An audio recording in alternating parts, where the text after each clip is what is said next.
Are you ready for this? Welcome back. This is the second part of the Raglan sweater. I call it the second part because I actually got started on it, so I'm glad you're all here. Let's get down to the nitty-gritty and the math behind this. So let me grab a piece of paper and a marker and I'll show you how I came up with mine. Welcome back. All right, got my paper, my trusty phone that's on Do Not Disturb because you're more important than anything else going on right now.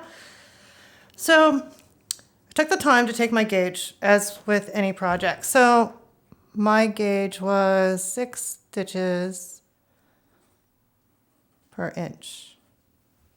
So how many stitches did I want to cast on? I said I wanted to make roughly a wider neckline. So with 6 stitches per inch, I got 120 stitches, which would equal what, 20 inches? Let's do the math real quick. Let's bring this over. 6 times 20, 120. All right, awesome. So I cast it on. And I'm using a size 4 needle on my chow go. I'm not sure what is going on with the Knitter's Pride. My gauge was off on that one. It was loose. Not used to them. So onto the chow go I went and started. Then I got to the point where I needed to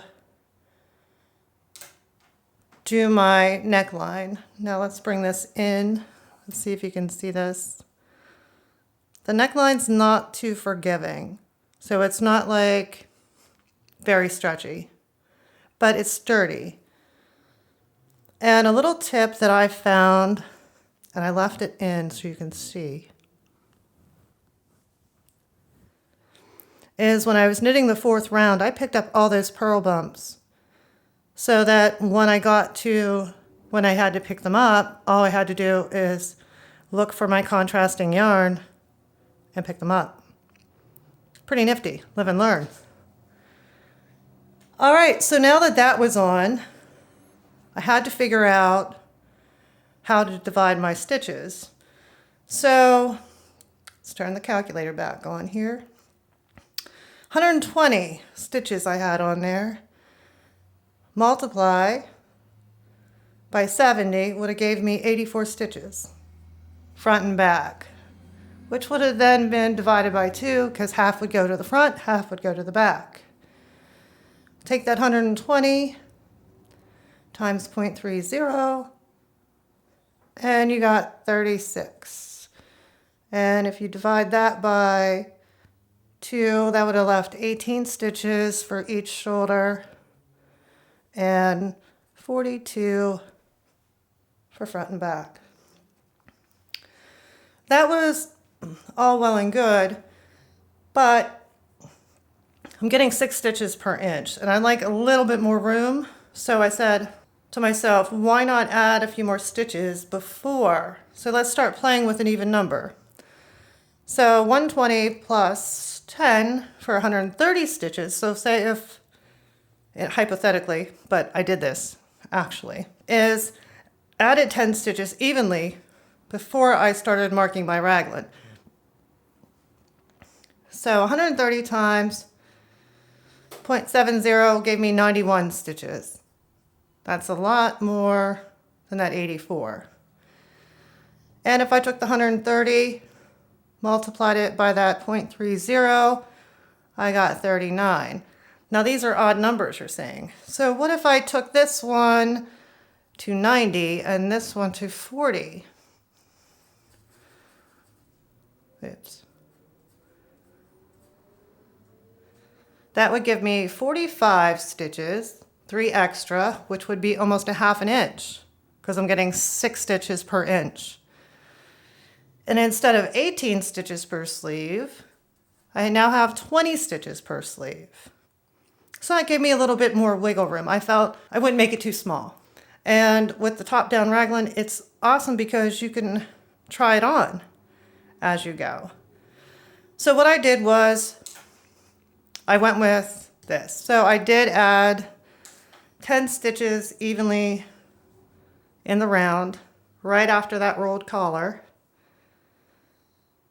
which you're not going to see because of how the collar lays. And I did get a few rows into my raglan here. And I'm increasing every other row because I do have a wide neckline here. And I'm just knitting in the front and back of the stitch. I'm leaving one stitch on either side of this marker and knitting in the front and back. Pretty simple. So all I'm doing is every other round an 8-stitch increase. One on this side of the marker, one on that side of the marker, and I have 4 markers. One on this side, one on that side, one on this side, one on that side, and of course where I joined it. And it's pretty messy. I still have yet to tie up all the ends. But I do have, and this is why it's pretty messy, I did start and have all 3 of my hanks of yarn on here. And remember me telling you that I was going to carry the yarn down through, and it's just like doing a float. You wrap your non-working yarn over top of the working yarn and knit the next stitch. So looks a little convoluted here, but I'm trying to keep them all separated. And how do I know which one's which? Well, that's when these handy stitch markers come in. So the first color I used, I marked it with this stitch marker. Second color I used, I marked it with this stitch marker. And the third color I used, I marked it with this one. So now, as I'm carrying the yarn up and I'm marking my rows for my row count, I'm marking the first one with like a check mark, second one with a star, the third one an asterisk. So that way here I go through all 3 of them and just repeat them.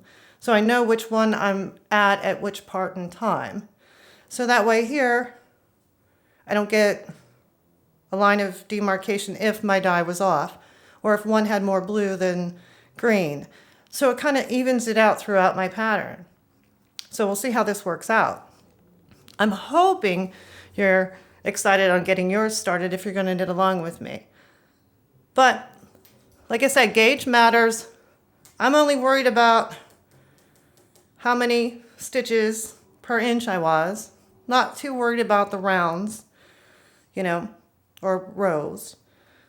Because it's pretty big, I'm knitting on a size 4. But this is what I would tell you to base your numbers off of. Like I said, I went up a little bit further than what I did cast on. Added by 10 stitches here, just to give me a little wiggle room. So I hope that kind of explains things a little bit. And how do you know when to stop adding increases? Well, that's where your width of your stitch gauge, how many stitches per inch you're getting, and the chest circumference that you're looking for. That's your aha moment where you need to consider how much positive ease do you want. And that's why right now I am doing every other round increasing, because you got to figure my collar is probably about here. I don't have far to get to here before I'm dividing off for sleeves. So that's where a top-down raglan, you can mess with how many stitches per inch, know your bust size, how many rows. I'm not, like I said, not too concerned. I want mine done fast because that collar is pretty wide. So those are the small little considerations.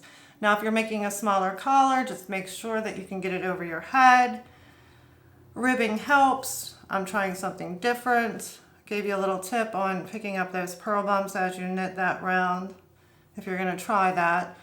So I'm going to get back to knitting. I hope you found this helpful and informative. Sorry, my marker wasn't working too very well, and my thoughts are always running faster. When I went to go make that 40, I was already thinking 20 stitches per sleeve. So please like, subscribe as always, and hit the bell to get notified when I post a new one. I'll see you later.